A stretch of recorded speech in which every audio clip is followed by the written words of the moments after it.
Is the latest political intrigues in the country, and this has to do with the very latest being the National Assembly Majority Leader being saved by this, by apparently the Deputy President and perhaps Garissa politics, as one of the dailies is putting it. And joining me for that discussion is Kevin Osido, who is the Director of County Governance Watch, as well as Joseph Kioko, who is a governance consultant. Now, I'll start with that assertion that he was meant to be scrapped off, but then due to Garissa politics and a meeting with said Duale, the Deputy President, and Party Secretary General Raphael Tuju saved his skin. Do you believe this, Osido?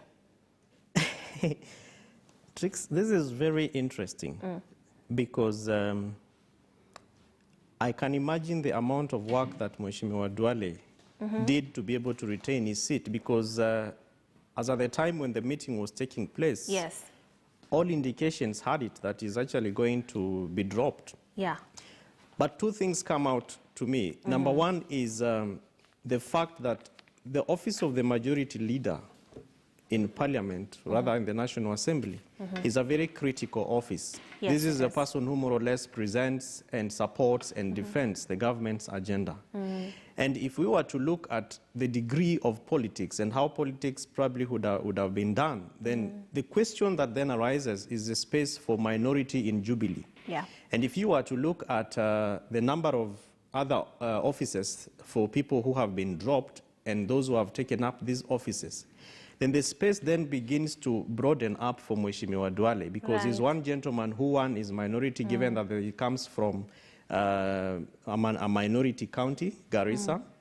Number two, if you were to go into Garissa and begin to look at, so where does he come from within Garissa? So the space of clan and how clanism then plays within our politics. But also remember that in Garissa we have the senator who is Mheshimiwa Yusuf Haji, who is also very close to the president from what I see, and he's a gentleman who's also been given the space to be able to drive one of the most historical processes in Kenya, the BBI, Building Bridges to Unity. Yeah. And so bringing up together all these components against the kind of politics that Jubilee wants to play in its political party leadership, then probably some of these would be the reasons as to why Mheshimiwa Duale's neck was saved. But we are also looking at the value add that he brings to the party.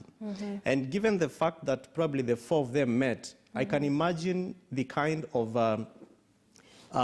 boxing that Duale had to do and that he has to continue doing, because it therefore means that he has to keep appeasing and pleasing His Excellency the President, because then we wait to see in the next 2 weeks, in the next 3 weeks, in the next 2 months, how will Mheshimiwa Duale be behaving? Remember earlier on we said, I have his number, so once in a while we communicate, and he had to even change his WhatsApp profile, you know, profile photo to reflect one between him and His Excellency the President standing.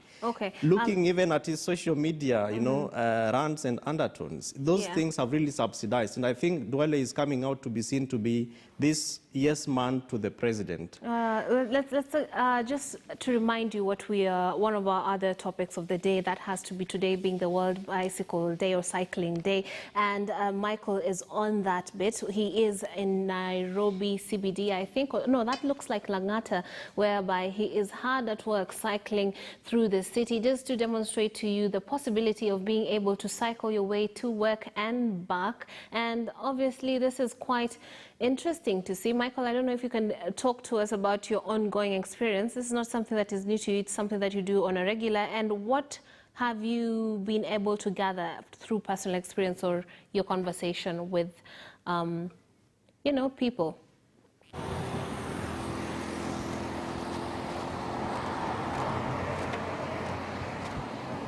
So he cannot be able to answer me, but obviously you can see this is hard work, but clearly giving you a picture of what is possible.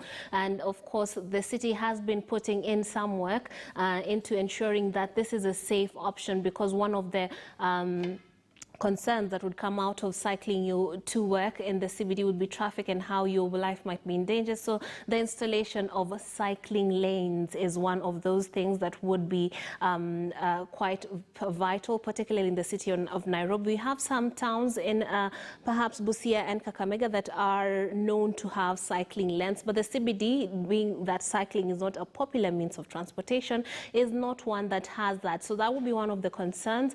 Pollution would come down if this was something that many people opted for, as opposed to, you know, the usual vehicles and public transportation, and therefore another point to cycling as a mode of transportation. Yet again, we would have to listen to people. He said he will be talking to various motorists and finding out whether they would actually prefer to cycle to work as opposed to, you know, using their usual public transportation or private transportation. But then at the same time, you have to, you cannot ignore the fact that this is a healthier option. If you're looking to be healthier, then you might want to take up cycling. And we will be catching up with Michael as he goes about his cycling adventures in a short while. But for now, let's keep up with the discussion that we were having right here in studio. Now, aside from that, what Kevin Osiro did point out, some of the reasons that why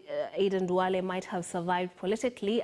Joseph Kioko is joining us via Zoom. He's a governance consultant. Now, Joseph, what do you make of the recent developments, and what do you think saved Aden Duale from losing his position? Because we're told in the papers it has to do with the leadership matrix as far as Garissa County is concerned. At the same time, perhaps a meeting with the President, the Deputy, and Secretary General for Jubilee Party, Raphael Tuju, is what did the trick as far as this is concerned. I think the reason prevailed, and secondly, it's not yet over. From the different vibes we are hearing from some of our friends who are at that meeting, there's a possibility of a parliamentary purge still going to happen, yeah? And you know, the person who executes that parliamentary purge will be the party SG and the chief whip. We saw what happened in the Senate, yeah, where the majority leader is kept far away, and the communications are being done by Tuju and Kangata, who's running the show at the Senate level. Right. So you expect the new chief whip, the majority chief whip at the National Assembly. We need to wait for that list, because then that shows the full extent of the anticipated purge. Yes. Secondly, and I think which is critical, is that there's a constitutional moment coming, and you need loyalists to drive this agenda. So when that question is placed on the table, while you want to punish Duale, then the question that comes to the fore is, what is the next best alternative to removing Duale, not only in Garissa, but you're looking within the Muslim community, the pastoralist community. And remember, these were part of a central cabal that came together to form Jubilee. Yes. URP, the party that tied up with TNA, URP's composition was more about the pastoralist and the nomadic society, and the northeastern people and the Muslims, coming together with TNA, which was a predominantly central Kenya political outfit. Yes. Now, when you remove that flank, and the most visible person in that seat is Aden Duale, who has risen to command not only forces within Jubilee, but also outside Jubilee. He has built his cloud and stature over time. For sure. If you remove him, whom do you replace him with? I think unless that question is answered, and a viable option is placed on the table, it becomes very hard to deal with the Duale in the same way that Cecily Mbarire was dealt with. You remove Cecily, you remove Kindiki, you bring in Mawala. You remove Kipchumba Murkomen, you bring in Professor Kamal. You remove Washiali, you bring his neighbor of Navakolo, somebody who's not known, but makes sense in the Luya, in the Kakamega politics of the day. Right. But for Eastern, you need a deeper a deeper analysis, and you can't just plunge in the way everybody wants to assume it is easy to plunge in. Let me give you an example. In the parliamentary, in the 2007 to 2013 parliament, there used to be this vocal legislator, Abdul Kadir. By the time it was coming to 2013 election, yes, the individual, although he had a bright political future, he was the MP of Mandera Town and he was eloquent and he was putting a very progressive agenda. In the election of 2013, he couldn't vie because clan politics took center stage, right, and he comes from the minority clan. So yes, it is easy to say this politician is good, but the dynamics of northeastern and northern frontier part of Kenya, and then you add the Muslim vote in it, makes it extremely hard to easily wish away Duale. yes, yes, Is that this is President Uhuru's last 2 years in government, or so we think. Now, if you remove the election period of 2021 to 2022, then Uhuru remains with 1.5 years to execute his agenda. Now, it is really, truly fair and just for Uhuru to say he wants the people he believes in to advance that cause. I think nobody should deny President Uhuru that cause, that he needs people in the remaining 1.5 years, leave alone the last year. yes, In the remaining 1.5 years, President Uhuru needs the most right people and the loyalist people who can drive his agenda, so that when the review is done, remember when people will be talking, will be analyzing the 10 years of Jubilee, it will be the 10 years of Uhuru's rule. It will not be the 10 years of Uhuru Ruto thing, as people want to put it. It will be Uhuru's rule that will be put under scrutiny. So let Uhuru achieve what he does. And what the deputy president is doing, and maybe they failed to do it at the Senate level, and wisdom finally prevailed, sitting with the president down and telling him, you tell us what you want. Whom do you truly believe is not advancing your agenda? And for sure, we will remove it jointly. There's no need for those night meetings, there's no need for intrigues, there's no need for all this ulabaloo. If you tell me today Washiali is not good, or Ichungwa is not good, I don't think Deputy President Ruto will ask Uhuru for the reason of remove Ichungwa, bring a replacement. Provided it makes Uhuru sleep better, provided it helps Uhuru to deliver his agenda for this country. Okay, now at the same time, Eden Duale did say he's not freaked out. He actually is quoted in the Standard having said he has a long political journey ahead of him, but the truth is everyone among us can be capable of holding any position. One thing he has learned in life is that once you are given responsibility, you must perform to your best. But then there's also the question of conduct, and Mr. Osirio has alluded to the fact that he seems to have simmered down in the past, in the recent past. Do you agree that this could be also a reason why he was saved from the apparent purge that was to take place, according to many who are, have an insight into the inner workings of the party? Yes. Nobody would like to be sacked, for truthfulness. Nobody would want to be sacked or to be relieved of positions and perks they've enjoyed over the last 7 years. Of course, that seat of leader of majority comes with it with immense benefits, immense privilege, immense access. Nobody would want to just be a mere backbencher. Nobody, truly. And when you see signs of times, you prepare yourself. So his simmering is more about maturity. I remember about 3 or 4 years ago, Honorable Duale would speak fondly of both President Uhuru and DP Ruto, and said both of them are his friends, both of them are his mentors, and he has a lot to learn. And he's balancing, and I think he's managed his situation well, better than what Kipchumba Murkomen went through. But again, the local dynamics are different. If Murkomen does not come out to support Ruto, he loses on the ground. For Duale, it's a balancing act, and I think he's executed it so well, and that if he was touched tomorrow, he comes out with a bigger portion of sympathy. Remember, and this is something about his character that we need to understand.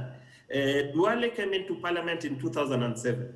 He was made an assistant minister under the Nusumkate government, ODM. 5 years later, or 3 years later, he walks out of ODM with DP Ruto. Right. They go form a party. In 2013, he walks back as the leader of majority. Now, he believes that his success is aligned to DP Ruto. But at this particular time, is a question of posturing, yes. Make President Uhuru happy, which I think is the mature thing to do. One is retiring, you still have a political career to go on. Why do you want to get entangled in a vicious bloodletting exercise with President Uhuru? Just avoid it for 1.5 years.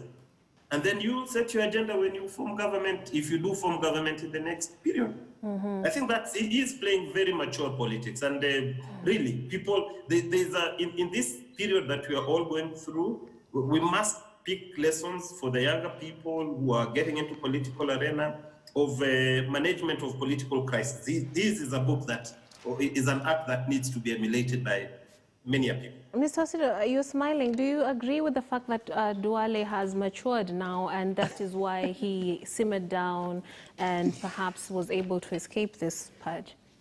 You know, I was smiling because I'm wondering whether it's survival or maturity. And I like the fact that my friend Kyoko has given us a very great chronology of the rise and rise to power of Mheshimiwa Duale. And if that is to be maturity, then the kind of talking down of the president that we have seen in the last 2 years should not have happened. Yeah. And especially because the kind of message that then presents is that we don't respect you, you mean nothing to us, you're a party leader who, anyway, we can threaten to impeach you, because that has also been done many times. Yes. So it didn't have to take the president to say, I am going to reorganize this house for people to listen to me, because that then presents to me a case of survival, which probably is very different from maturity. Because if the majority leader would have been as mature as what Mheshimiwa Kyoko has rightfully said, and I like that kind of analysis, then we would have seen the majority leader even helping the president to whip, together with the chief whip of Jubilee in the National Assembly, whipping them towards supporting the president's agenda. But you see, since 2017 elections, the president has been seen to be this lone ranger. You know, he's a gentleman who is walking in a forest full of hyenas that are just waiting, you know, to bite him, until when he rises like a lion and says, I am the king of this jungle, so you have to listen to me. Then people now begin to bow down, and they're changing their WhatsApp photos, and they're saying, now, to your point, actually, we have a quote here of the president saying, if you don't respect me, why don't you at the very least respect the office I occupy? Precisely, And he says, you have called me all sorts of names, but at least give honor to my office. But then, as you say that, this has been happening for quite a while. Do you think that the time of silence, as this faction was saying whatever they wanted and doing whatever they wanted, enabled them because the president was not basically calling them, you know, enforcing such tough measures to call them to order? That probably could have played some kind of space in this. But remember that as at the time when all these things were happening, the president was also concerned about a number of issues. One of it was the fact that we want to bring this country together. And you realize that he therefore decided to concentrate on, let me use this word, containing the former Prime Minister Raila Odinga, and walked him into the handshake, and then walked him into the building bridges. And you've seen, the president has not attended even a single rally of the BBI, but the Right Honourable former Prime Minister has been there to be able to speak for the president and to say what their vision is. And so, to an extent, we could probably see the president trying to whip some bit of unity. But remember that that also comes at a cost, because when unity is being played around, but the expectations of the citizens are not being felt, and that therefore then presents the space of the cabinet, that the president also, in my view, chose to concentrate on his team, the league of this cabinet, to be able to ensure that issues that are closest to the citizens, that there is a big four. We are talking about manufacturing, so that then we can create spaces for young people to get jobs. We can concentrate on supporting healthcare, and that county governments are also working. Of course, there are weaknesses to all these things that I am saying. Yeah. But then the president suddenly realizes that, you know, we are moving into a referendum moment. We have a constitution that therefore needs to form part of my legacy. Yes. And number two, we also have to work together as a team. And then he rises up and he says, I am going to call this house to order. And then we begin to see all these changes. And all this, in my view, is aimed towards ensuring that there is going to be a sail-through for the president. Two things. One, his agenda, so that there is more allocation of resources, that then we see the big four working. And then two, that when ultimately the referendum issues get into the National Assembly and even at the Senate level, then there is going to be a sail walk. And that then presents something which my friend Kyoko also said, which is really to begin to whip, you know, the citizens around numbers to support the referendum. That is very, very important, which for me, other than the other two things, is only the other reason why Duale was able to be maintained. But again, remember that we are looking forward to seeing how he behaves in the next 3 weeks, in the next 2 months, because I don't think it is still over for him. Okay. But tricks in all these intricacies, there is something else that comes up, which is the space of oversight for the National Assembly. Yes, and I will actually get to that in a while. But Joseph, do you think this actually bodes well for the upcoming, the anticipated referendum and further along the 2022 politics if we actually have a Jubilee that is having a united front as opposed to what we have witnessed in the recent past, maybe because as a result of these purges on these measures that have been taken by the party leadership? I think this is the challenge of Jubilee is internal impulsion. These are self-inflicted wounds. And even the posturing, what Kevin calls out there as either pretense or genuineness, you know, it will only be discovered later. Right now, we are in the middle of it. It's survival of the fittest and the survival of the one with clarity. So this impulsion, nobody, in truthfulness, when you look at Duale and the parliament that is today, there is no history of the 2013 to 2017 or 2017 to date, any agenda of the Jubilee government that the president has taken to parliament and has failed to pass. None at all. Yeah. So you cannot say, and that is what these guys are riding on, these guys who are asking for sympathy. Let it be made clear to them, where is it that they fail to achieve any agenda of at the National Assembly level. But again, it is politics. And therefore, and sometimes politics is not related to work done. We have seen many good MPs who serve their constituency very well. And then in the last election, the political wave of the day carries and they bring in, and the electorate votes for somebody else who cannot do a quarter over the previous MP did. So it is, it's not about work only. You must have the wisdom of balancing either or. Now, in terms of the political agenda, in terms of the upcoming referendum, I think as a country, we've always given benefit of doubt to our leaders. Whatever our leaders jointly come together and say that this truly represents our best way forward in dealing with historical issues, with dealing with inherent challenges of corruption, unemployment, disunity, divisive election. If the leadership agrees this is the way forward, I can tell you as a country, 99% of them will follow through. Because what are we seeking as a citizenry? We are seeking for the very best of Kenya. And for the very best with less resistance. So once the proposals are put, everybody, I think everybody of right thinking mind will support, because the leadership has said this is what they believe. And this is different. You must remember in the 90s, when the late President Moi used to say, let MPs lead the reform agenda. And the social activists at that particular time, NCC, Professor Kibwana, William Mutunga, Lavenda Dava, would come out and say, it's not about, it should not be a parliament driven, it's not a leaders driven, it must be a Wanjiku driven. But over time, we've come to believe that the people we send to parliament, or the current leadership that is there, if it unites and brings sensible proposal, people will pass it. So what Uhuru and the BBI people need is to bring forth their proposal. I think this will be a less contestable referendum. Yes. People will agree across board on the issues that are there, and it will pass, and the tension will go down.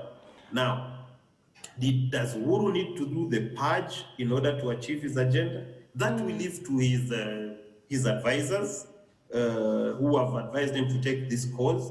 Right. Does it add value? Some of us think not really, but again, politics is about who gets what, when, and how. And at this particular time, the person who's allocating that kind of measure is President Uhuru. So let him enjoy his day while the sun lasts. Okay. Now, Mr. Osido, I caught you short while you were talking about the sense of accountability or holding the party or the leadership to account by voicing our opinions, whether they are controversial or not. So as the leadership goes on and some of these politicians seem to be simmering down or, getting in line, does this mean we are killing that democratic space to voice our opinions? And my answer to that is yes. Really? Because if we have a scenario where a very strong governance institution like Parliament, has to be summoned and, steered towards a particular direction, of course there is the political side of it. Yeah. But in terms of leadership and governance, I think Kenya has had a very long walk towards growing our institutions, our political parties being one of that, and Parliament itself, because this is a house where we expect to be able to exercise oversight and make laws and represent the people. And there are many, many avenues where the citizens have felt that the National Assembly has not spoken for them. And that really is exhibited in very many ways. One of it is just in the order of the House. What is the priority that is being presented? Number two is in the sense of quorum. Many times when votes cannot count because there is either no quorum or people have been compromised to be able to take one side of it. And then the third thing is what we have seen happening, the voice of the executive, because the National Assembly or Parliament is supposed to exercise oversight and ensure accountable responsibility over the executive. And so that really presents, in my view, very many questions, which then beg the question as to whether they'll be able to be bold enough and have the courage to say no to things which are not of the interests of the citizens. Simple excuses like $1 billion for 40 days, and that Kenyans have to sit and rant on Twitter and ask through social media very difficult questions, which, in fact, the people who represent them should then be stepping up and saying, we want the CS and the people who are responsible to answer these very difficult questions, and that then becomes a very paramount and a priority agenda in the order of how government is being done. So the question then that I think in my view is very ringing is the boldness, the courage to stand against the executive excesses and ask very difficult questions, and thereabout present recommendations or proposals, which then, through the committees of the House, which then can be taken over by the executive. And that really tricks, I can give you so many examples. In the healthcare sector, today it's COVID-19, and see the kind of confusion that exists when we have committees of the House that are supposed to be spending time, to be able to help work together with the executive through the Ministry of Health and other stakeholders to be able to come up and help Kenyans to jump over this kind of very difficult situation. We are talking about economic stimulus packages, but we are not seeing our parliamentarians spending time and recording themselves and sending us videos as much as we are seeing them doing that when it comes to the politics of the day, because these are people who we expect. The good book says that to whom much is given, much is expected. Required. And so Kenyans are expecting much from our leadership, which we are not seeing. So when we see all these politics taking place, of course, we all agree that it is setting the pace and tone for what is expected and what is coming post-COVID. But then Kenyans are living the life of now, that we want questions, answers to questions that we are asking today, and that the same amount of time that we are spending in our politics also needs to be reflected in how we are helping Kenyans to deal with the issues that we are facing today. So in all this, the question then that comes up is a boldness for National Assembly and its leadership and the Jubilee Party leadership to stand against the excesses of the government of the day. Right. Mr. Kioko, do you agree that sometimes the hope of the people, the common Mwananchi, would lie in some of these politicians actually making their voices heard? And if this is not something that can happen because they are fearful of their political positions, then we would suffer for it? You know, the current events. Yes. The current events that are happening, and one of really the very best of some of the things that happened during KANU then, when KANU was a one-party state. They used to have disciplinary committees for members. What happens is that you stifle internal democracy within parties. And when you stifle internal democracy in the name of discipline, what you're basically creating is a vehicle for psychopaths. Yeah? And that is what broke KANU down. Majority of the older generation MPs were in KANU. They came out because internal democracy, and you know, sometimes dissent is not equivalent to disloyalty. It's just that differing of opinion. If your opinion carries the day, we move forward. Now, the reason the office of the Registrar of Political Party was created was to ensure that first, parties are funded by taxpayers' money, and therefore you hold them on a higher accountability platform.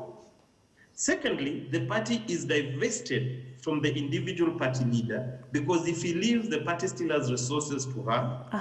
The modalities of removing that leader, because you launch, as a party is registered, there are certain documents that are taken to the Register of Political Parties, which is the party constitution, the party internal arbitration mechanism. Even the Register of the Political Parties Office has an internal, has the inter-party dispute resolution mechanism before you run to court. All these are avenues of having a public funded office exercise oversight on political parties and ensuring that political parties follow what is written within their party constitutions and organs. Now, look at what is happening in Ford Kenya, for example. They say, or according to what I hear, they had already conducted grassroots elections before COVID. Now, if you've already done grassroots elections, what is waiting for is the NDC, where the position of all the positions, the national positions, become open for people to participate and get elected. What is the urgency of executing a Sunday coup, yet once COVID is lifted, which is 2-3 months, or we deal with COVID, even if it's a year from today, meaningful legal changes will happen and a legitimate takeover happen. So there are certain reversals of gains that were made in terms of strengthening political parties. Now, when you strengthen political parties, and you must look at political parties vis-a-vis now the new constitution that was created, and the centrality of political parties in terms of how parliament runs, in terms of holding the executive to check. So that what you speak does not necessarily mean disloyalty. And that's the key word that keeps coming about. That majority of these people in Jubilee campaigned for Uhuru Kenyatta so vehemently and got him votes. Now they're trying to rectify a small thing, and they've never been given that opportunity to meet. Sometimes vetting in itself is healing. There might not be any solution, but the opportunity to vent out, to speak out internally, then you come out, you all appear as one united front. Good. Now, all that currently is missing. And when you disorganize the internal democracy at the party level, of course, at Parliament, the consequences is the same. You will be whipped. You'll be denied membership in committees. Mr. Kioko, when you are denied membership in committees, it means effectively your oversight authority mandate gets stifled. So all this is not helping in the long run. It's not helping the democratic space and institutions that many people fought for. And once that is done, today you notice in the Daily Nation that the testing reagents for Cambridge, we're going to scale down on the testing numbers. Why? Because Kembury or a certain reagent is not available. And of course, those are some of the issues that we should be focusing on. Mr. Kioko, I have to cut you short. We have run out of time, and I'd count that as your lengthy closing remarks. Thank you so much, Kevin Osido, Director, County Governance Watch, as well as Joseph Kioko, who is a governance consultant. We're going to take a short break. When we come back, remember today is World Cycling Day. We're asking you, would you consider cycling as a means of transport wherever you are in the country? Let us know what you think. But for now, let's take that breather.